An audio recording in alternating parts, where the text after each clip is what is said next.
నమస్కారం అండి. నమస్కారం. రెండు రాష్ట్రాల ముఖ్యమంత్రుల సమావేశం ఈరోజు సాయంత్రం జరగబోతుంది. రెండు రాష్ట్రాల ముఖ్యమంత్రుల సమావేశం నేపథ్యంలో ఏ రకమైనటువంటి సానుకూలమైనటువంటి రిజల్ట్స్ని ఎక్స్పెక్ట్ చేస్తున్నారు, ఏ రకమైనటువంటి పరిష్కారం దిశగా ముందడుగు పడే అవకాశాన్ని మీరు ఎక్స్పెక్ట్ చేస్తున్నారు? శ్రీనివాస్ గారు. అందరికీ నమస్కారం. రవికుమార్ గారికి నేను ఫిల్మ్లో కనపట్లేదని నాగిరెడ్డి గారికి ఉన్నట్టు చెప్పారు. వాళ్ళందరికీ కూడా చూసే వీక్షకులకు కూడా నమస్కారం.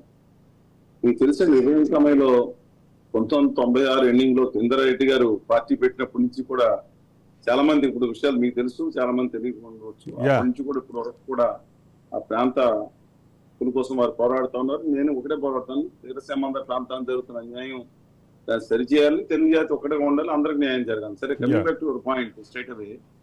ఇంతకుముందు 2014, 19, 24 దీనికి చాలా వ్యత్యాసం ఉందండి. 2014, 19 మధ్యన ఉప్పు నిప్పుగా ఉన్నారు. బయటకి ఎంతన్నా నవ్వులు పొలుముకోనివ్వండి. ఆ రోజు కేసీఆర్ గారు కానీ చంద్రబాబు నాయుడు గారు ఉప్పు నిప్పే. కాకపోతే విభజన హామీలు కానీ మిగతాలు కానీ ఏం జరుగుతుందో తెలియదు. ఆ రోజుల్లో ఆయన ఏం చేశారంటే స్పష్టంగా ఈయన్ని బయటికి పంపిస్తున్నారు, లేదంటే ఏదన్నా మీరు చూసారు ట్రాప్ అండి, అది ట్రాప్ అండి, అది వేసుకున్నారు. సరే, ఆయన్ని విభజన హామీలు అడగకుండా చేయటం కానీ, లేదా మిగతా విషయంలో కానీ, లేదంటే ఆయన హైదరాబాద్ లో సెక్రటరియట్ కాకుండా అక్కడికి వెళ్ళే పరిస్థితులు, సరే మాకు ముందు మంచిగా కావచ్చు, లేదంటే చెడుకి ఏదైనా కానివ్వండి, అది జరిగింది. ఆ రోజుల్లో ఇప్పుడు ముందడుగు పడలేదు. కేంద్ర ప్రభుత్వం చేస్తున్న విధానాల మీద కానీ ఇక్కడ వాళ్ళు పరిష్కారం కాని సంవత్సరంలో ఆంధ్రప్రదేశ్ ప్రభుత్వం ఉన్నత విద్యా మండలి విషయంలో, నిధుల విషయంలో సుప్రీంకోర్టుకు వెళ్ళినప్పుడు సుప్రీంకోర్టు స్పష్టంగా తీర్పిచ్చింది.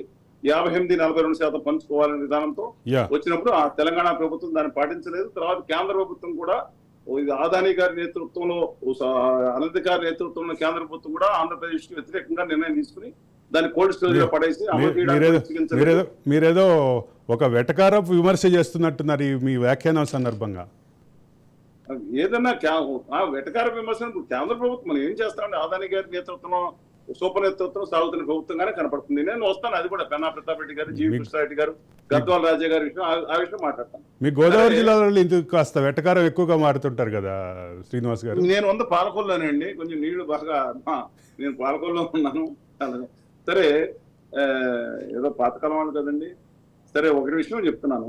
2014 తర్వాత ఏదైతే జరిగిందో ఆ రోజు ఒక ముందడుగు కూడా పడలేదు.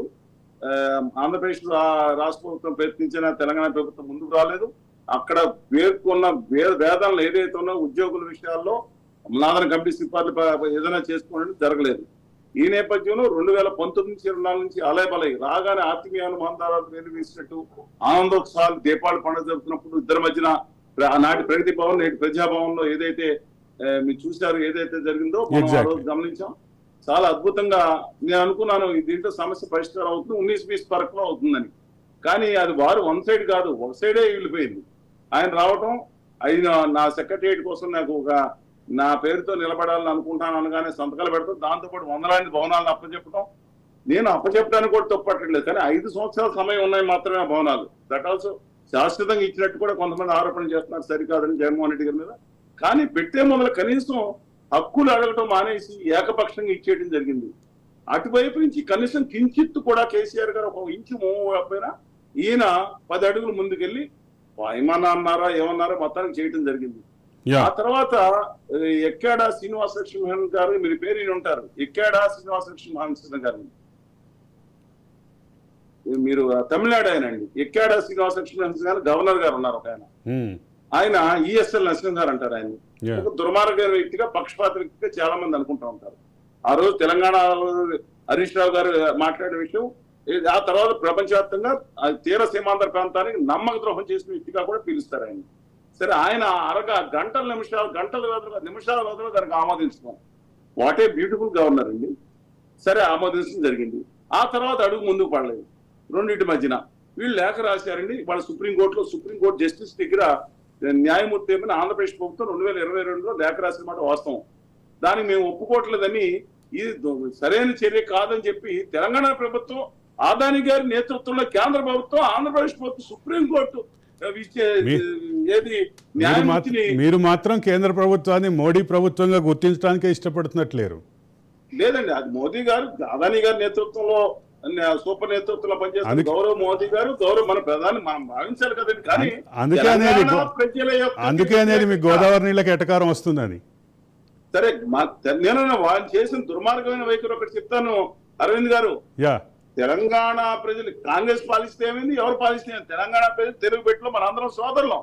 యా అట్లాంటిది ఈయన మహానుభావులు ఆదాని గారి మనిషి వారణాసి వెళ్ళి ఏ తెలంగాణ వాళ్ళే కాంగ్రెస్ ని అడ్డం పెట్టుకుని ఏ తమిళ వాళ్ళ మలయాళంలో అమారా ఉత్తరప్రదేశ్ వాళ్ళకు గాలి ధ్యారా అని విద్వేషాన్ని రగిలించి నా తెలుగు ప్రజల మీద తెలంగాణ ప్రజల మీద విద్వేషాలు ఆ వీడియో వేయండి, ప్రజలు తెలుసుకోవాలి. అది యా గౌరవ ప్రధానమంత్రిగా ఉన్న వ్యక్తి, మనందరం తండ్రి లాంటి వ్యక్తి, ఖచ్చితంగా గౌరవించాలి ఆ పదవృత్యా. ఆయనగా గౌరవం పెట్టుకోకుండా తెలంగాణ ప్రజలు ఏ రోజున ఒక్క మాట అన్నా వీళ్ళకి ఈవెన్ తెలుగు ప్రజల్లో విశాఖపట్నం కూడా హిందీ రాపోయినా ఏ రాస్తా కిదర్ హై అంటే ఓ జాతా హై ఇదర్ జాతా హై అని ఇటు పోతుంది హై అని చెప్పి ఆ హిందీలో తిప్పలబడి వాళ్ళకి త్యాగం చేయడానికి చూసి ఏ రోజున అవమానించారో ఉత్తరప్రదేశ్ ప్రజల్ని. అలాంటిది విద్వేషం రెచ్చగొట్టిన వాడిని ఏమని చెప్పాలండి? అయితే ఒక సూటి ప్రశ్న శ్రీనివాస్ గారు మీకే. అంటే గత 10 సంవత్సరాలుగా కేంద్రంలో బీజేపీ నేతృత్వంలో ఎన్డీఏనే అధికారంలో ఉంది. ఉత్తర భారతీయ జనతా పార్టీ నేతృత్వంలో. సరే, మీ అభిప్రాయాలు ఉన్నాయి, మీ అభిప్రాయాలు మేము గౌరవిస్తాం కూడా.